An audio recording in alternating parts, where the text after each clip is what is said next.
Hey, it's Art from my new microphone. In today's video, I want to discuss how we can go about mixing the sub-bass and bass frequency ranges within our mixes. These are the ranges that, acoustically speaking, we tend to feel more than we hear, and in the mix, they can often take up a lot of energy. They are ranges that a lot of beginners, myself included when I was starting out mixing, have trouble with, and so I figured I would put together this video to help anybody who's struggling with these ranges and getting them to sit right in the mix while still having their bass elements be heard clearly within their mixes. So without further ado, let's hop into the digital audio workstation and talk about how we can go about mixing the sub-bass and bass frequency ranges within our mixes. All right, before we get to mixing sub-bass and bass frequencies, we need to, one, understand what they are, and two, understand how we hear them. And so for the purposes of this video, I'm going to treat sub-bass frequencies as being below 60 hertz. So that would be 20 to 60 hertz, 20 hertz being the lower limit, the lower universally accepted limit of the human auditory response. And then the bass frequencies I'm going to treat as being between 60 and 250 hertz. You may or may not agree with that. There's no real universally accepted frequency ranges for these bands. So I'm going to treat it as, again, 60 to 250 hertz as our bass frequency band. Some people would argue that the lower mids start well below 250 hertz. I'm not here to argue that. Rather, I want to give you some ideas on how to mix your bass elements within the mix. And so again, the sub-bass for this video is going to be 20 to 60, and the bass is going to be 60 to 250 hertz. Now right here, I have the equal loudness contours in this graph. I will leave a link to credit where I got this from. That will be in the description box down below.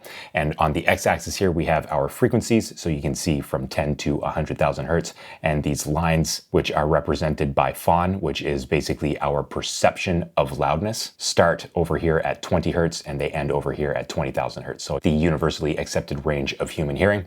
And along the y-axis right here, we have sound pressure level in dB SPL. So what this graph tells us, with these lines being represented by FON, or our perceived loudness, is that we need a lot more energy to actually hear the low end frequencies. And so this line right here representing the threshold of human hearing, we can actually hear frequencies between, say, 2000 and 5000 hertz below 0 dB SPL. And in contrast to that, if we were to look at, say, 40 hertz right here, which is the fundamental of the low E string on a bass guitar, it's actually 41 hertz, but for the sake of simplicity, we'll call it 40, we would need 50 dB SPL in order to even perceive that frequency.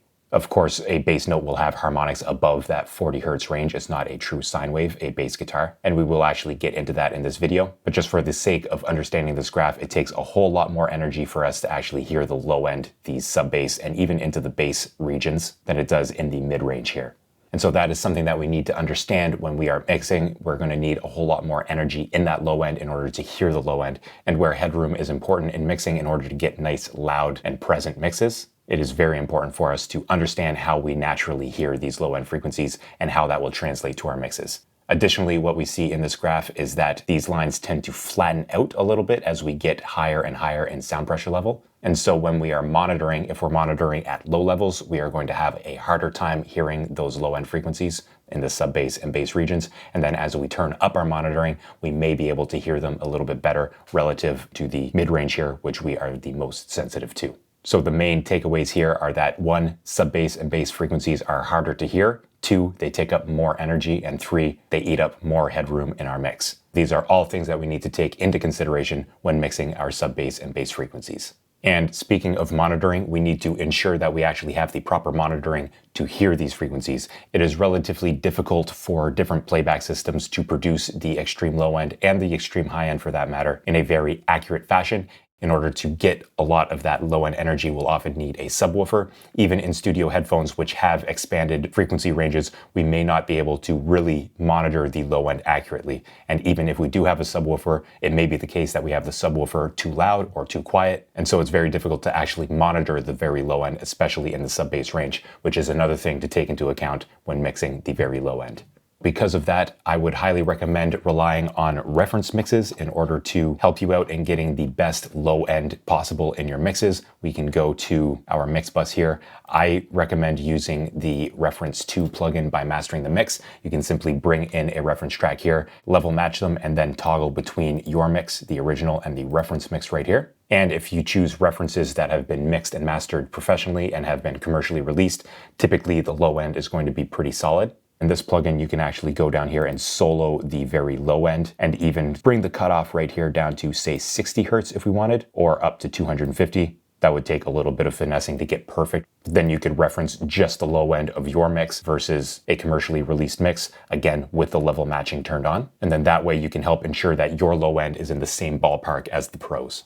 So with that out of the way, we can actually have a look at the low end of a mix. In this one, we are going to be working on an old mix that I did well over a year ago. It's got bass, it's got guitars, it's got vocals, and it's got drums. And this is relatively stripped down. There's not a whole lot going on. But the first thing I want to share is high pass filtering and its importance in actually mixing the low end. So rather than focusing directly on the low end of the instruments that have musical energy in the low end, it's important for us to first make room for those instruments by high passing the instruments that don't have musical energy in the low end, particularly in the sub bass, but also in the bass regions as well. And so you can see clearly here in these EQ graphs, I'm using the stock channel EQ, which allows the thumbnails to show up right here. You can see that I'm high passing a lot of different things in this mix. I'm not high passing the kick drum, nor am I high passing the snare sample right here because I didn't feel that there was a lot of low end energy. And over here, I'm not high passing the bass in this case, but I am high passing a lot of other instruments. And so the point I'm making here is to make room for the sub bass and bass frequencies by utilizing things like high pass filtering or even bell cuts. For example, if I open this one on the bass, I'm making some room for the kick right here with a bell cut at 63 Hertz. And then I'm actually boosting the bass a little bit at 126. This is the bass guitar I'm talking about here. But the thing about the very low end is that the wavelengths are very long. The lower the frequency, the longer the wavelength. And if we have a lot of clutter down in that region, the differences in phase will cause a lot of destructive interference as well as some constructive interference at different frequencies in the low end, which can really throw off the low end of a mix. And so it's often best to just get rid of those frequencies and all of the tracks that don't actually have musical information in those regions in order to make room for those instruments that do actually have important information in the sub bass and bass regions. A lot of information in the very low end is just rumble, it's just noise that is often picked up during recording or in our samples, or in some cases our virtual instruments. And so it's important to get rid of that stuff in order to, again, make room for the low end instruments. So in the case of this mix, once again, I have the drums right here. These were all recorded in a drum room, and so there's a lot of bleed between the different instruments. So there's going to be kick drum, for example, in the snare drum mic, in the overhead mics, which will be lower in level, but also typically out of phase with the actual kick drum mic itself because there's a little bit of delay as sound reaches from the kick drum to the kick mic versus from the kick drum to the overheads, let's say. For example, if we look at the overheads, I actually high pass them at 95 Hertz in an attempt to get rid of a lot of that low end sub bass energy to make more room for the kick drum, which actually does have sub bass energy. So if we go here and have a look at the kick drum, I'll just open up an EQ and have a look at the analyzer here. In your eyes, there's a lot of energy there, around 60 Hertz, I'd say. And so I'm making room for those 60 Hertz in the kick drum by removing that from the overheads and removing it from a lot of other instruments within the mix. Another thing we want to watch out for, particularly in the sub bass region, in order to reduce the phase cancellation, is to have things pretty much in mono. Stereo information is produced by having phase differences between the audio signal in the left channel and in the right channel, which effectively means phase cancellation. And especially when we are dealing with those long waveforms of the sub bass region and even the bass region, it's important to have those frequencies not be interacting negatively with each other. And so having especially the sub bass in mono can be a huge help for getting more clarity. The same goes for the bass range that is between 60 and 250 Hertz, although we can start to stereoize without so many negative effects around 150 Hertz, I would say. We naturally hear the very low end frequencies as being more omnidirectional because they don't go through an entire phase between the distance between our ears. And it's largely the difference in phase between our left and right ear that give us the sense of directionality of sound in the 3D world. And while we take advantage of that with stereo mixing, it's important to keep our bass and sub-bass frequencies mostly in mono in order to avoid that uncanny phase cancellation that we don't necessarily hear in the real world, and to get more clarity and more cohesion in the low end. I have a video dedicated to the explanation of phase. I will leave that in the description box down below if you're interested in checking that out for more information. So the goal here is to keep the phase relatively intact with our bass elements to help keep them more consistent and to keep them more full within the mix. When we have instances where there's phase cancellation happening at different rates, at different frequencies, we can get certain notes that really spike up in terms of the perceived loudness, and then other notes that really are buried under the mix. And so keeping the phase as consistent as possible is a great way to help solidify the low end in the sub bass and in the bass frequencies within the mix. Another way we can make our bass elements more consistent within the greater context of the mix is with multiband compression and also with limiting on the actual instruments themselves. So if we turn our focus to the bass guitar, for example, I mentioned that the lowest fundamental of a standard tune 4-string bass would be about 41 hertz, and we would have harmonics above that. If we want the low end to be strong and consistent, we can actually utilize a multiband compressor like the multipressor stock one in Logic, and really work hard to hone in the dynamics of the very low end while keeping the mid-range and the upper range a bit more dynamic and free-flowing in terms of the overall tone of the bass guitar. And so that could look something like this. I could bring this crossover up to 250 just for the sake of this video, maybe 240. Bring down that threshold, bring up the makeup gain. In your eyes, the view.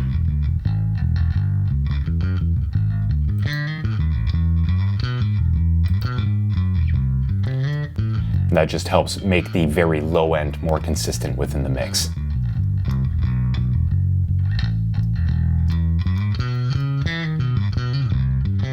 And then on top of that, if I wanted to use some wideband limiting, I could opt for that as well. Let's open up the Go-To Waves L1.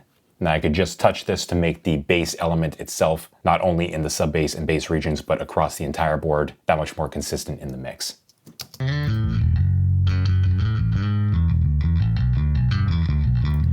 Just touch it to not alter the tone, but just to help it sit that much more consistently in the mix. So you must find out a reason why.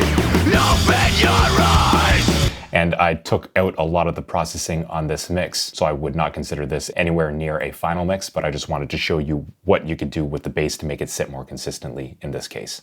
The next technique I have for you is to help mix multiple instruments that have musical information in the low end and often fight for that space in the sub bass and bass regions, and that is the utilization of sidechain compression.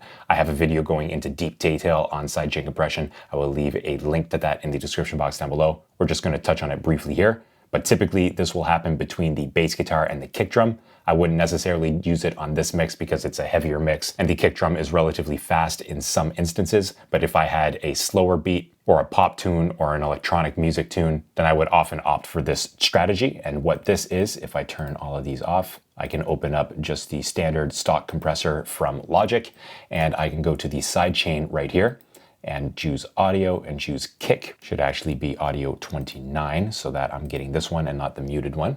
And now whenever the kick is present and making a sound, it will trigger the compressor to act upon the bass guitar. So whenever that transient of the kick comes in, it will duck the volume of the bass guitar slightly, making more room for the kick. And then when the kick is not sounding, then the bass guitar will come up to its full level. So it's a nifty little trick. I like to use it subtly in some of my mixes. I wouldn't necessarily opt for it in a hard mix like this, but I can still show you what is going on here.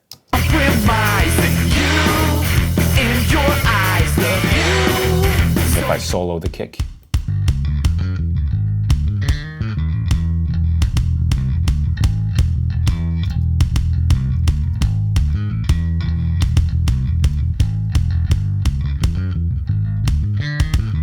and so every time, again, the kick sounds, it is pushing down the bass guitar. I can turn off the auto gain right here so that I'm not actually boosting the bass. Adjust the attack and release parameters.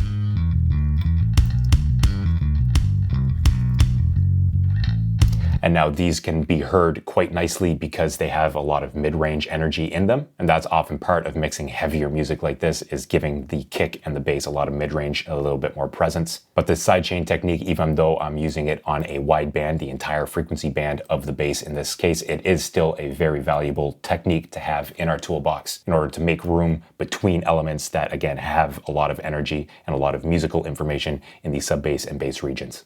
Now, if these two tracks didn't have a whole lot of mid-range and high-end information and they were very much relegated to the low end, then this sidechain compression would be even more useful. And at the same time, we would have to be very careful not to push them too hot in the mix. So for example, if I turn this EQ on and really axe out a lot of the high energy in the kick,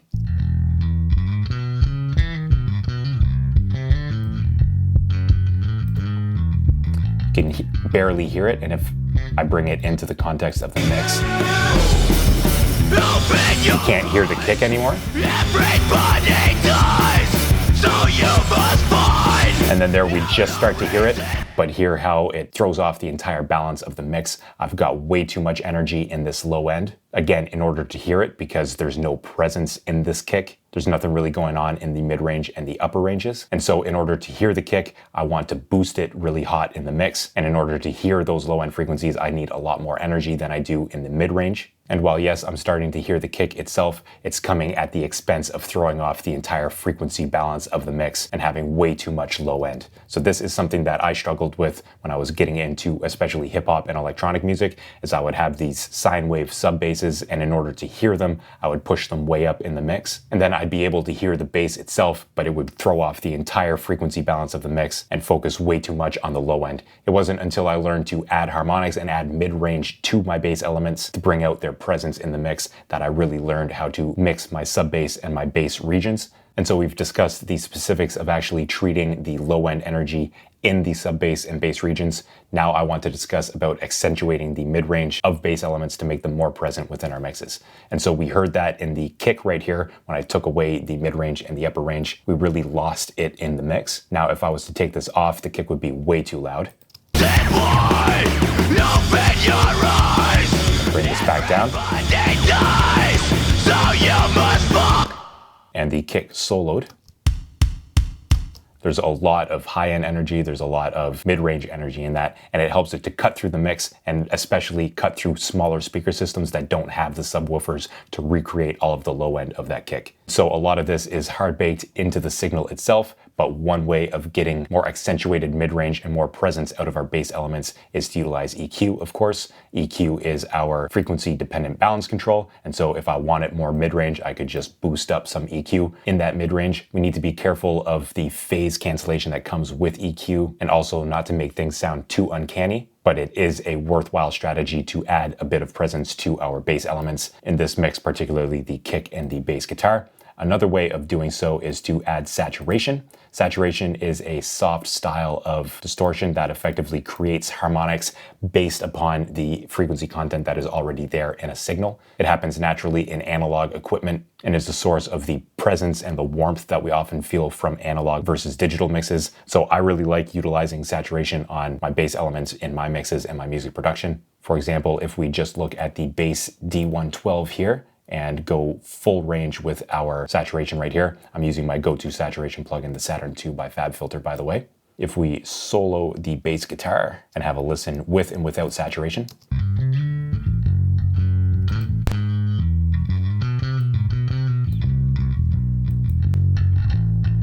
you hear that it's a little bit louder, but it's also more present. If I bring this down to get a better A-B comparison,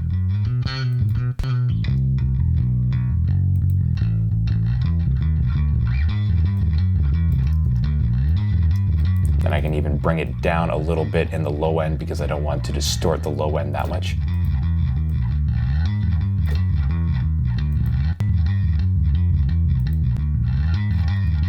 And it might sound a little thin in solo, but in the context of the mix, let's have a listen.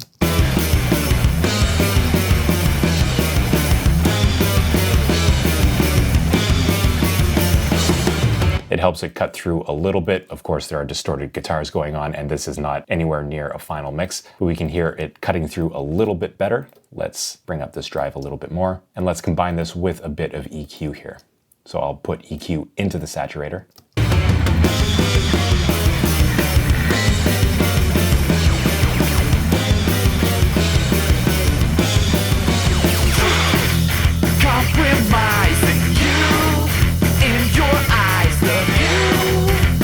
So you can hear the bass pretty good in the low end. I made a lot of room for it. And with the help of a little bit of EQ and a little bit of saturation, we can hear it a little bit more present in the greater context of the mix, especially in those mid-range frequencies that we are the most sensitive to. Another tool I really like using for adding presence to a bass guitar or other bass element is one from Waves. It is the Renaissance bass, or R bass.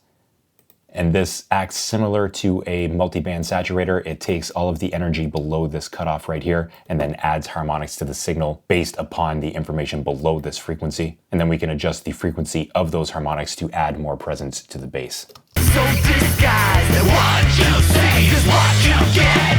You compromise the you in your eyes, the view. So disguised that what you say is what you. It just helps the bass stick out a little bit more, especially on smaller speakers, which in my opinion is a big part about mixing bass instruments that have information in the sub bass and the bass frequencies, is to actually not focus too much on the sub bass and bass frequencies and rather help them stick out in the mix and be more present by giving them a little bit more mid-range content.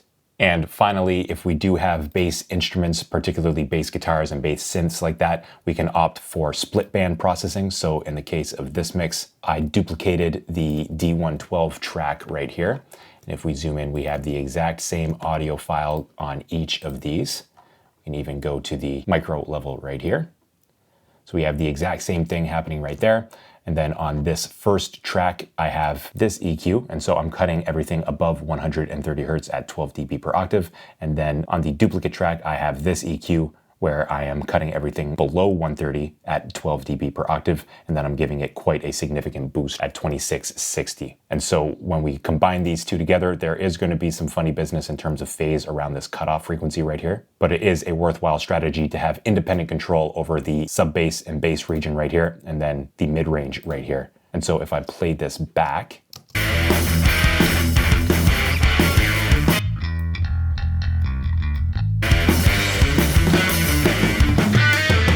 I can go through and apply different processing to each of these. So for example, if I wanted to limit just the low end, I could do so like this. And then you see here that I effectively set up a multi-band saturation. I'm adding some saturation just to the top end or the mid-range of the bass. And it's just a way to split up the instruments that have important information in the sub bass and bass regions, and then to give ourselves independent control over those regions. You see here that both of these are then being bussed to bus 2, which is coming in here, and then I'm applying some processing to the bass bus overall. I'm tying them together a little bit with some vintage VCA compression, and then I'm also adding a little bit of EQ to the low end and high end controls of the bass mixed together.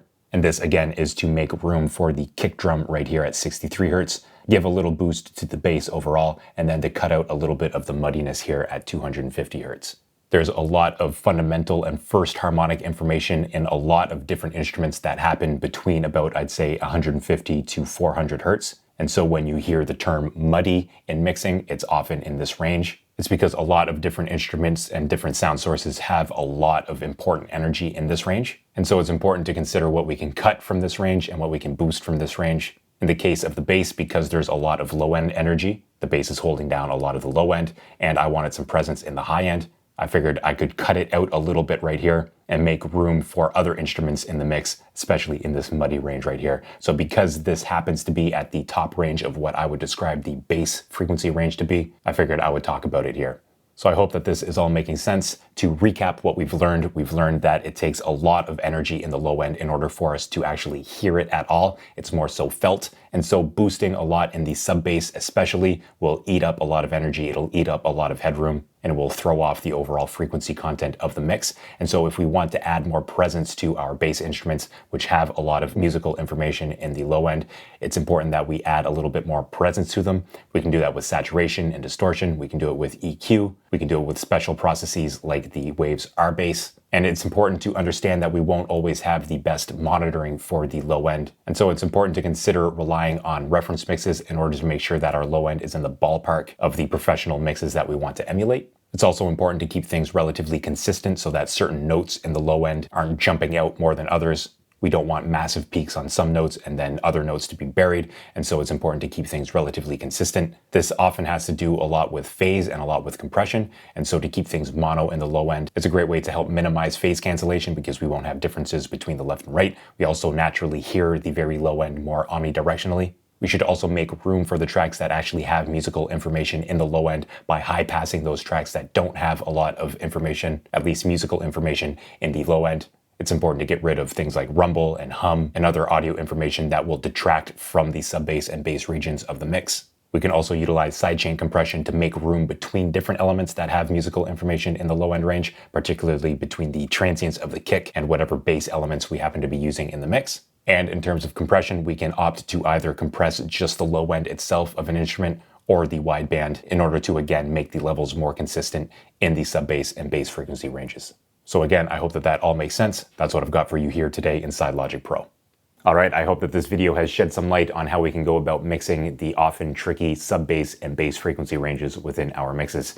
If you'd like to learn more about mixing, I do have a free mixing guidebook. It will be the first link in the description box down below. You can click on that, sign up to my newsletter, and I will send it to you right away. It goes through my entire framework of mixing from start to finish to help you make the right decisions at the right times to get better results out of your mixes. If you'd like to spend more time with me here on YouTube to learn more about mixing and music production, I would encourage you to click on one of these two videos in the top left or right corner next, and to also have a look around my channel. And if you enjoy the way I teach, to hit that subscribe button for more information here on the My New Microphone YouTube channel. So do all of that, and I'll see you in the next video. Cheers.